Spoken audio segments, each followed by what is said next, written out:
तो आज हम बात करेंगे इताची और इजुमी की लव स्टोरी के बारे में कि उनकी लव स्टोरी कैसे स्टार्ट हुई और किस एंड तक जाके खत्म हुई। तुम्हें ये वीडियो देखकर पता चल जाएगा कि इताची इजुमी से कितना प्यार करता। तो चलिए स्टार्ट करते हैं बिना टाइम वेस्ट करे। इताची और इजुमी दोनों उचिया क्लान से थे। वो दोनों बचपन से एक दूसरे के बहुत करीब थे। इजुमी हमेशा इताची को एक सीरियस लड़का समझती थी जो अपने दोस्तों से और अपनी जिम्मेदारियों से ज्यादा बात करता था। पर इताची की चेहरे की शांति इजुमी को सुकून देती थी।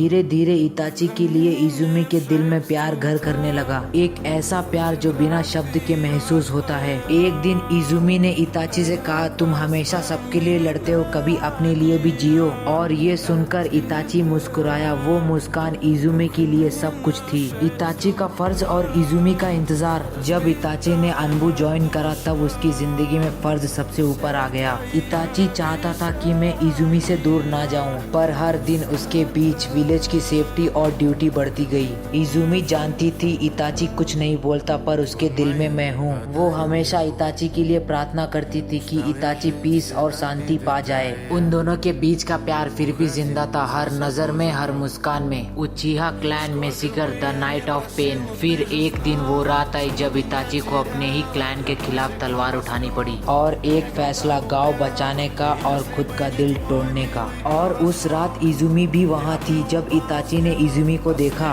तो उसका दिल टूट गया। उसने कभी नहीं सोचा था जिसे मैं सबसे ज्यादा चाहता हूँ उसे अपने हाथों से कैसे मारूं। इताची का सबसे बड़ा sacrifice, the dream scene. Itachi ने इजुमी को आखिरी तोहफा दिया जो उसके लिए दर्दनाक था। उसने अपने शारिंगान से इजुमी को एक सपना दिखाया, एक ऐसा सपना जहाँ इजुमी ने देखा कि वो और इताची शादी करते हैं और फिर उनकी एक बेटी होती है। वो दोनों सुकून की जिंदगी जीते हैं और इजुमी इताची के कंधे पर सर रखकर शांति से सो जाती है। कितनी अजीब कहानी है ना, एनिमे वर्ल्ड की भी और रियल वर्ल्ड की भी। जिसको प्यार मिलता है वो अमर हो जाता है और जिसको प्यार नहीं मिलता वो बर्बाद हो जाता है। पर इताची ने सिखाया कभी कभी प्यार सब कुछ नहीं होता, प्यार से बढ़कर भी कुछ होता है। उस सपने में इजुमी इताची के साथ पूरी जिंदगी जीती है और बुढ़ापा भी, और उस सपने में आंखें बंद कर लेती है खुशी के साथ। इताची ने सपने में इजुमी को इस कदर खत्म करा कि उसे दर्द महसूस ना हो, और सपने के बाहर इताची उसके पास खड़ा था, आंखों में आंसू लेकर, पर चेहरे पर वही शांति थी। इजुमी ने इताची को बिना दर्द के रुला दिया। इताची और इजुमी ने ऐसा प्यार किया जो कभी खत्म नहीं होगा।